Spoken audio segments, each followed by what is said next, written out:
로마서 15장 19절 이하에 있는 말씀으로 우리가 은혜를 나누겠습니다. 19절 다 같이 읽겠습니다. 이 일로 인하여 내가 예루살렘으로부터 두루 행하여 일루리건까지 그리스도의 복음을 편만하게 전파했느니라. 이 일로 인하여, 이 일이 뭡니까?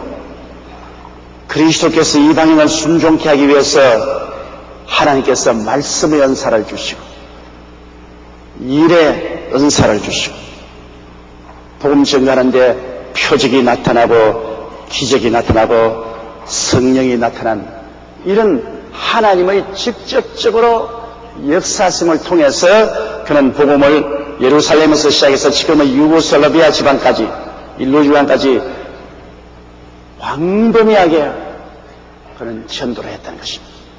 이 바울 선생은 그때 여러분 만일 오늘날 같은 통신수단이시더라면 온 유럽뿐 아니라 북남미 아시아 전체를 내 집 앞처럼 다녔을 것입니다. 그러나 그때는 돛단배 타고서 지중해를 건너서 그 다음 걸어서 복음을 전가하는 것이기 때문에 굉장히 많은 시간이 걸려서 여행을 했던 것입니다.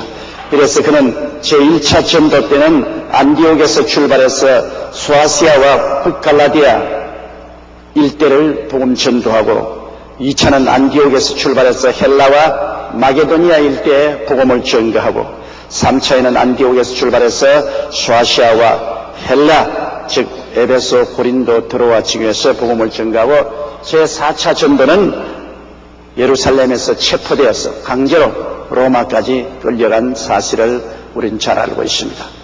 그러므로 바울 선생께서 소아시아 일대와 구라파 일대에 편만하게 복음을 전가한 것은 그의 웅변술로 된 것도 아니고 인간의 조직으로 된 것이 아닙니다. 오직 하나님이 은사를 주어서 말씀의 은사, 역사의 은사, 기사와 이적과 표적을 주시고 성령의 충만한 역사를 허락해서 복음이 전가된 것입니다. 오늘날도 그렇습니다, 여러분. 가톨릭 교회와 신교의 현격하게 다른 점은 가톨릭은 전례 의식을 중심으로 한 예배입니다. 그들은 언제나 의식을 통해서 미사를 통해서 예배를 드립니다. 그러나 우리 신교는 말씀 중심인 것입니다. 이 말씀을 전가하고 성령의 역사에 의존하는 것이 우리 프로테스탄트의 복음 전거인 것입니다.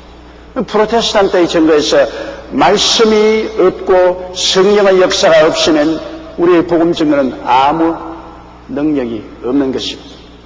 우리 여의도 순복음교회가 44년의 복음 전도에서 크게 하늘나라를 확장할 수 있는 것은 말씀과 성령의 나타남인 것입니다. 말씀만 가지고 되는 것도 아니고 성령의 나타남만 가지고 되는 것이 아닙니다. 말씀은 하늘나라의 중심인 것입니다. 하늘나라의 교리 중심인 것이고 성령은 말씀이 나타나서 역사하는 것이기 때문에 말씀과 성령이 함께하지 아니하면 하늘나라는 결코 확장되지 않습니다. 이렇기 때문에 어떻게 되더라도 말씀을 우리가 강하게 전파하고 성령을 강하게 전파해야 됩니다. 그리스도의 역사를 요한복음에는 은혜와 진리가 충만하다는 것입니다. 은혜만 있어도 안 되고 진리만 있어도 안 돼요. 은혜와 진리가 충만한 그런 역사가 일어나야 되는 것입니다. 오늘날 어떠한 사람들 말하기를 큰 교회만 죄리냐,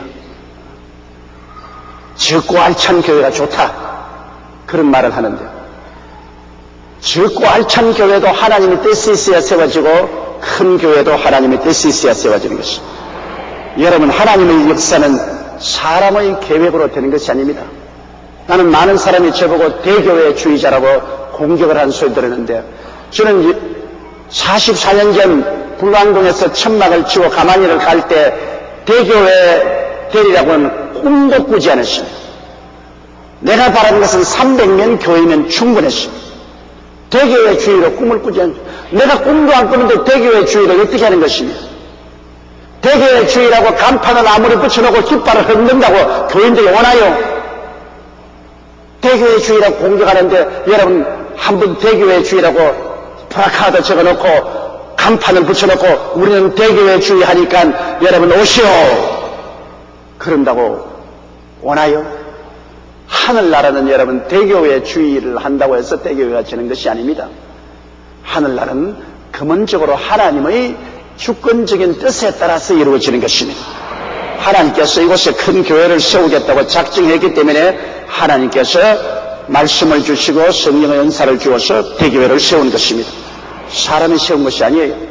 제가 전번 주일 저녁에 금난교회 가서 김웅도 목사 금난교회 성역 30년 기념 예배를 보았는데 정말 장엄하게 교회를 지었습니다. 아예 금난교회는 비유컨대 현대적인 모든 시술을 갖춘 아주 장엄한 교회라면 우리 교회는 거기에 비교하면 판자촌 교회입니다. 우리 교회는 아주 지은 지도 오래되고 또 지을 때도 될 수 있으면 돈을 많이 들지 않게 하려고 아주 서민적으로 지었습니다. 그래서 지금 여러분이 앉아있는 이 걸상 하나만 하더라도 30년이 넘은 걸상입니다. 바꾸지 않았어요. 우리 모든 시설을 그대로 우리는 돈이 생기는 대로 있는 힘을 다해서 선교만 했습니다. 솔직히 말해서 우리 교회 치장에 관심을 기울이지 않았습니다. 오직 무너지는 데만 고치고 돈이 생기면 생기는 대로 국내 전도, 해외 선교에 모든 것을 다 투자를 했습니다. 그 결과로 우리 교회는 아주 교회 시설 면에서는 낙후된 교회입니다. 그런데 새로 지은 참 경남교회 가니까 마음이 허물하고 좋습니다. 왜냐? 요사이 광공수도 그렇게 잘 짓고 아파트도 잘 짓는데 예수 그리스도의 몸된 교회를 아주 장엄하게 좋은 대리석 건물로 잘 지은데 가니까 정말로 가슴이 뿌듯하더라고요. 근데 요사이 인터넷을 통해서 금난교회 화려하게 지었다고 막 욕을 하고 공격하는 걸 많이 제가 보았는데요. 무슨 생각이 났냐면 예수께서 마리아와 마르다의 집에 갔을 때 마리아가 옥합을 깨뜨려서 예수님의 발에 붓고 머리로서 그 발을 닦고 주님을 경배했습니다. 그럴 때 가룟 유다가 말했습니다. 이게 무슨 낭비냐? 이걸 팔아서 가난한 사람에게 주었으면 좋았겠다. 형편없이 꾸짖었습니다. 그럴 때 예수님이 뭐라고 했습니까? 이 여자를 꾸짖지 마라. 이 여자가 나에게 참 좋은 일을 해주었다. 이 복음이 온 천하에 전거되는 곳마다 이 여자가 행한 일이 기념되라고 말했습니다. 예수 그리스도를 위로하고 그리스도를 격려하기 위해서 여러분 옥합이 아니라 온 세상의 금을 다 쏟아부은들 아까울 것이 뭡니까? 사람을 위해서 그래 한다면 안 되지만 예수 그리스도는 만왕의 왕 만주의 주입니다. 그리스도에게 고귀한 옥합을 깨뜨려서 그 발에 부었다고 꾸짖는 가룟 유다는 나중에 예수님을 온 30냥에 팔아먹었습니다. 예수님을 팔아먹는 사람이 그리스도의 발에 옥합을 깨뜨려서 붓는다고 호통을 치고 의존 것을 기억하십시오. 성도들이 힘이 있어 모아서 예수 그리스도의 몸을 상징하는 교회를 잘 지은 것 얼마나 좋습니다. 세월은 지나가되 교회는 남습니다. 제가 구라파에 복음을 전가하러 다녀보면 동구라파나 서구라파에 공산화가 되어도 동구라파에 옛날에 지은 아주 장엄한 교회가 도시 중간에 우뚝 서 있습니다. 공산주의조차도 들어와서 교회는 허물어뜨리지 못했습니다. 도시 중심에 교회가 우뚝 서서 십자가를 탁 떠나고 있으니 아무리 공산주의 선전을 하고 아무리 공산주의 공격을 해도 사람들은 매일같이 장엄한 그 교회와 십자가를 바라보고 지냈습니다. 때가 오매 교회로부터 혁명이 일어나셨습니다. 동독의 루터란 교회로부터 여러분 자유화 운동이 일어나서 공산주의가 무너졌습니다. 장엄한 교회 건물 그 옛날에 짓는다고 아마 사람들이 많이 비난했을지 모릅니다. 사람들은 예수를 못 믿도록 다 쫓아내버려도 그리스도의 몸을 상징하는 교회는 우뚝 서 있어 나중에는 그것이 그리스도의 구원의 역사를 다시 일으키는 횃불이 된 것입니다. 로마의 카톨릭이 바티칸 건물이 없었다면 오늘날 이 세계에 그만한 위력을 발휘하지 못했을 것입니다. 옛날에 로마 바티칸 건물을 지을 때 어마어마하게 비난하고 공격했습니다. 낭비한다고. 그 시대는 다 지나갔어요. 그때 사람들도 다 수백 년 전에 다 죽었습니다. 그때 그 돈 가지고 그 바티칸 안 지었자도 그 돈은 다 사라져버리고 흔적도 없을 것입니다. 사람들은 그 돈을 밥 먹는 데 쓰든지 여행하는 데 쓰든지 세속에 쓰고 말았을 것입니다. 그러나 그 돈을 모아가지고서 바티칸이라는 장엄한 성당을 지어놨습니다. 역사도 지나가고 사람도 지나가는데 성당은 남아있습니다. 오늘날 그 성당이 전 세계 카톨릭 교회의 중심이 되십니다.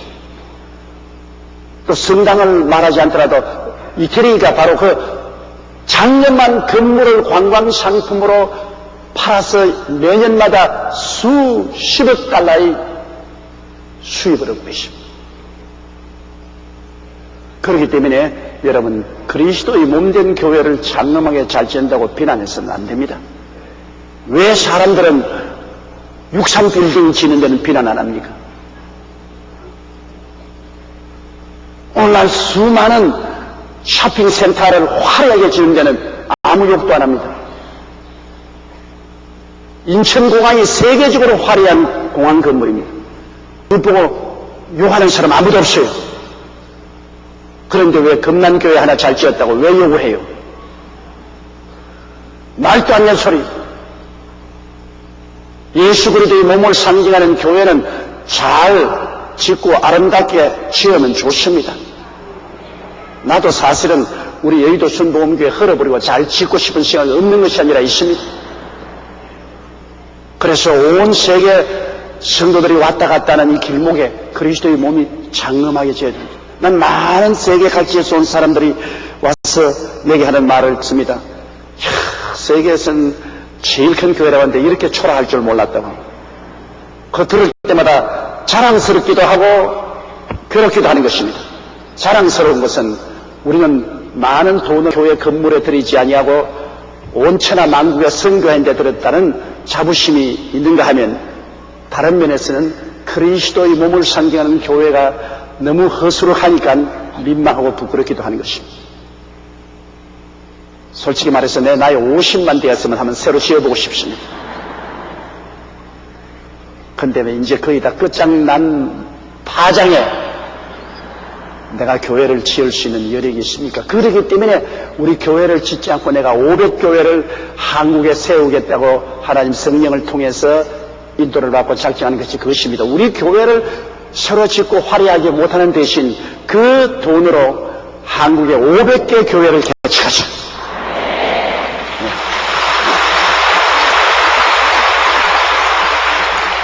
그래서 한국의 방방곡곡에 우리 성도 여러분의 흥금과 눈물이 교회되어서 지금 탄생하고 있는 것입니다. 그러나 여기 바울 선생의 한 일을 보십시오. 바울 선생이 그냥 예루살렘만 앉아가 거기에만 목회했더라면 어떻게 되겠습니까? 오늘날 전 세계 기독교는 어떻게 됐습니까? 바울 선생은 꿈이 있는 분이었습니다. 예루살렘에서 온 유대로 사마리아와 따뜻까지 나갔습니다. 그럼 예루살렘에서 출발해가지고서 오늘날 유고슬라비아에 있는 저 일루리곤까지 소아시아와 유럽에 편만하게 복음을 전했습니다. 편만하는 것은 막 복음이 쫙 깔렸다는 것입니다. 하늘나라는 크고 장대하게 해야 됩니다. 하늘나라가 위축되었으면 안 돼요. 하늘나라는 더 발전해 나가야 돼요. 여의도 순복음교회가 이대로 있으면 무슨 이익이 있겠습니까? 우리 여의도 순복음교회 여기서 출발해서 우리는 저 제주도까지, 아니 마라도는 아직 못 갔어요. 제주도까지 편단하게 복음을 줘. 우리 선교사들이 오늘날 천하에 안 간 곳이 없습니다. 우리는 우리 한국과 온 천하에 그리스도의 복음을 전파하였습니다. 오늘 이 시간에도 지구 이편과 저편에서 우리 순복음에서 파송한 선교사들이 계속해서 복음을 전가하고 있습니다. 그것이 하나님의 뜻입니다. 하나님의 성령이 오신 것은, 성령은 침태한 영으로 한 곳에 머물러 있지 않습니다. 예루살렘에서 유다로 사마리아로 땅끝까지 나가야 되는 것입니다. 땅끝까지는 그 꿈을 부리면 안 되는 것입니다. 언제로 우리 교회가 우리 교회 자체로서 만족하고 주지 않는다면 그때로부터 성령님의 역사는 끝나는 것입니다. 우리가 계속해서 우리 한국에, 앞으로 남북이 통일되면 북한에, 그리고 계속해서 세계로 뻗어나갈 때 하나님은 여기에 말씀을 주시고 성령을 주시고 복을 주시는 것입니다. 우리 기독교 역사상에 사도 바울 같은 위대한 하나님의 종이 계시지 않더라면 복음은 로컬화하고 말았을 것입니다. 중동 지역에 로컬화하고 말았죠. 바울 선생은 중동이라는 그 지역을 벗어나 버렸습니다. 그는 중동을 떠나 소아시아와 저 유럽으로 성큼 뛰어나간 것입니다. 복음을 로컬화하지 않았습니다. 복음을 세계화했습니다. 오늘날로 우리들은 세계화 말하는데 바울 선생은 벌써 2000년 전에 복음을 로컬화하지 않고 세계화했습니다. 왜? 우리 주님께서 세계화를 하라고 하셨습니다. 너희는 온 천하에 다니며 만민에게 복음을 전가하라. 그리스도는 복음을 우리에게 전가할 때 로컬화하라고 말하지 않았습니다. 그때 벌써 온 천하에 다니며 만민에게 복음을 전하는 세계화를 하라고 주님께서 말씀하신 거죠. 그때는 여러분 미처 아직 지구가 둥글 줄도 모르는 그때였었어요. 그때 오늘날 가지고 있는 우리 교통수단, 통신수단을 가고 있지 못했습니다. 그럼에도 불구하고 그때 주어진 명령은 딱 끝까지 세계화하는 것입니다. 오늘날은 우리 여기 앉아서 세계화되어 우리 교회 주일 예배와 오늘 수요일 강해가 이 시간에 동시에 지금 미국에서 인터넷을 통해서 보고 있어요.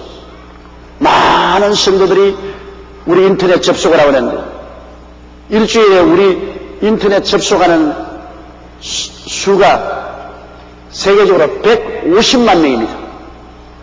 150만 명이 우리 주일 예배와 우리 수요일 예배 인터넷에 들어와서 함께 예배드리고 있어요. 오늘날은 여러분 세계화입니다. 인터넷이란 이 수단을 통해서 우리는 순식간에 지구 이편에서 저 끝까지 가요. 이메일을 통해서 여러분 이 자리에서 이메일을 넣으면 저 자리에서 순식간에 지구 반대편에서 우리의 메시지를 받아 읽습니다. 이제 얼마 있자면 우리 교회 자체를 완전히 이메일화합니다. 인터넷화합니다. 여러분에게 제가 발표할 테니까. 저는 여러분 이제는 나이도 먹고 또 교인도 많으니까 일일이 신방을 못하고 신앙 상담을 못하니까 교인들이 괴로워하죠. 아예 내 인터넷 홈페이지를 열어놓고 여러분이 내게 상담할 것 전부 인터넷으로 오고 내가 이메일로 여러분에게 다 대화해 줄 테니까. 그거 지금 우리가 설계하고 있어요. 이래서 여러분께서 이메일을 통해서 인터넷을 통해서 기도도 부탁하고 또 기도도 받고 또 질문도 하고 신앙 상담도 하고 대꾸도 하고 그렇게 해서 우리 모든 성도가 다 이 인터넷을 통해서 서로 주의 종하고 교제할 수 있도록 그렇게 우리 FGTV에서 지금 모든 것을 준비하고 있습니다. 금년 하반기부터 그렇게 출발이 될 것입니다. 이제 여러분 지역 우리 셀리들 중에 컴퓨터 두들길 줄 모르는 사람은 큰 명이 되어서 못할 것이지만은 두들길 줄 아는 사람은 이제는 다 우리가 자유롭게 신앙을 공유할 수 있는 그러한 시간을 갖게 되실 것입니다. 20절요. 또 내가 그리스도의 이름을 부르는 곳에는 복음을 전하지 않기로 힘썼노니 이런 나무의 터 위에 건축하지 아니하리라 하며, 바울 선생께서는 남이 이미 가서 다 터 닦아놓은 데 가서 또 나도 같이 일하는 그런 일은 안 하겠다. 남이 터 닦지 아니한 곳, 남이 들어가지 않은 곳에 가서 복음을 전하겠다. 여러분, 우리 교회도 그러한 정책을 가지고 여태까지 복음을 전개해왔습니다. 남은 교인 빼앗아서 우리 교인 만들겠다는 그런 것 하지만, 교회 성장이라는 것은 예수를 안 믿는 사람, 타락한 사람들 불러서 교회를 성장하는 것이 진실한 성장이지, 남의 교인 빼앗아서 우리 교인 만드는 것은 하늘나라 볼 때 하나도 이익이 안 되는 것입니다. 하나님이 이쪽 포켓토에서 뽑아 하나님 이쪽 포켓토에 집어넣는데, 우리 보기에는 포켓이 다른 것 같지만 하나님 보기에는 하나님 주머니 돈이 삼지 돈이에요. 아무 이익이 없어요. 그러니까 바울 선생이 말하면서 내가 남의 교인들 빼앗아서 내 교회 세우지 않겠다, 그 말인 것이죠. 남이 닦아놓은 터전에 가서 내가 내 터전 세우지는 않겠다. 최선을 다해서 믿지 않은 사람, 타락한 사람들을 주께로 인도해야 그것이 참된 교회 성장이 되는 것입니다. 남의 교인 빼앗기 경쟁하면 안 돼요. 대개 제가 미국에 가보면, 미국에는 한인 교회들 참 보면 기가 막혀요. 한쪽 교회에 등록된 사람이 새 교회에 있었다면 우르르 거리 다 모여가고 그 교회가 돼요. 그쪽에서 또 다른 교회가 또 좋은 데가 있다면 또 우르르 모여. 같은 교인 가지고 서로 이리 갔다가 저리 갔다가 빼앗았다가 뺏겼다가 그래. 그건 교회 성장이 아닙니다. 내 터전을 세워야 돼요. 믿지 않은 사람을 내가 전도해서 내가 그리스도의 백성들로 만드는 그런 일을 해야 되는 것입니다. 그래서 내가 옛날에 여기 건너왔을 때도 우리 셀 리더들에게 강의할 때 남의 교인 끌고 오지 말라고 내가 강조했던 기억이 납니다. 우리 주의 종들에게도 남의 교인 끌고 오지 마라. 자발적으로 은혜 받으러 오는 것은 우리가 담을 쌓아놓고 못 오라고 말은 못하겠지만은 남의 교인들 꿰가지고서 우리 여의도 순복음 교인 만들지 마라. 우리는 오직 안 믿는 사람이나 타락한 사람들 6개를 인도해서 우리 교인을 만들어라, 그렇게 말합니다. 바울 선생이 바로 그것이었습니다. 21절요. 기록된 바 주의 소식을 받지 못한 자들이 볼 것이요 듣지 못한 자들이 깨달으라 함과 같음이라. 이는 이사야 52장 15절에 있는 말씀인데, 주의 소식을 듣지 못한 자들을 우리가 복음을 듣도록 해야 되는 것입니다. 여러분, 오늘날에도 이 세계 인구가 60억이라고 했는데 60억 인구 중에 복음을 들은 것은 가톨릭이나 프로테스탄트 합쳐서 20억밖에 안 됩니다. 이 복음을 들을 기회가 거의 없는 11억이 있는데요. 아직까지 복음 전할 때가 얼마인지 많습니다. 우리 한국도 그렇잖아요.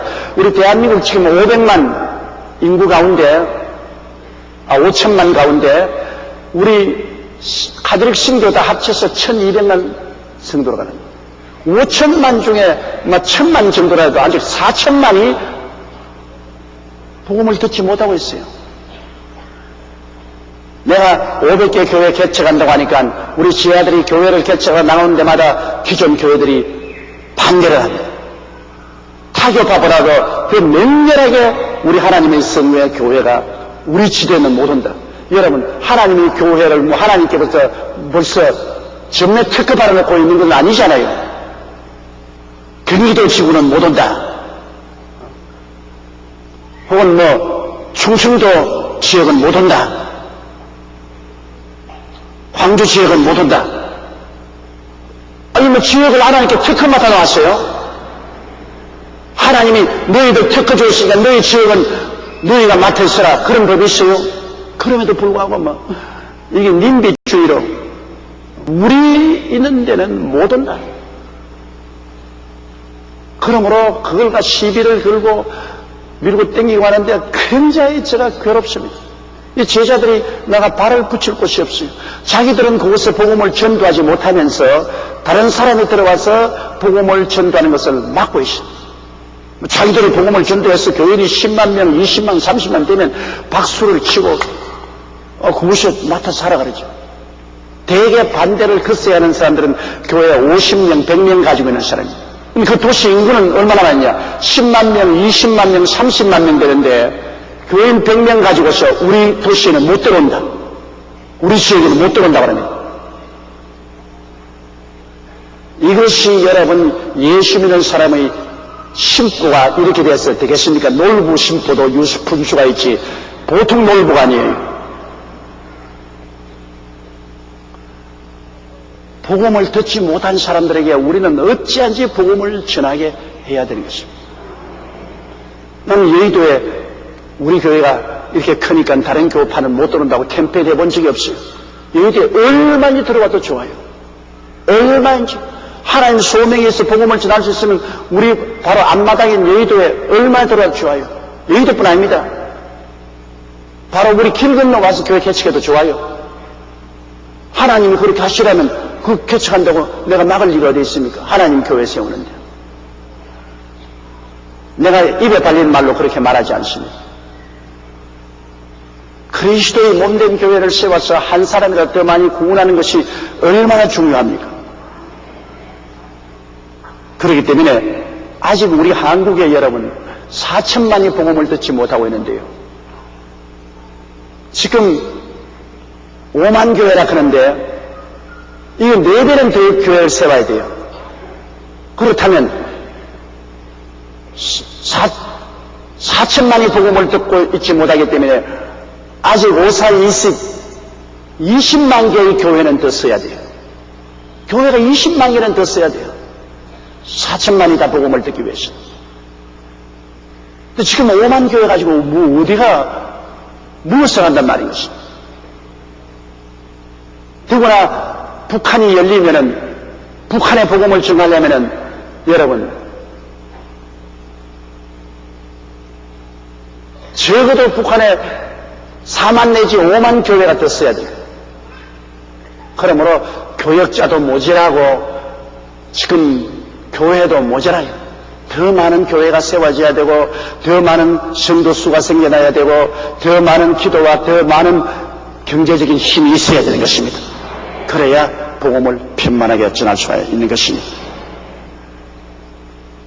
우리 한국같이 손바닥만이 좁은 나라도 아직 복음이 편만하게 전파되지 못했습니다. 그러니 세계를 두고 보면 어떻겠습니까?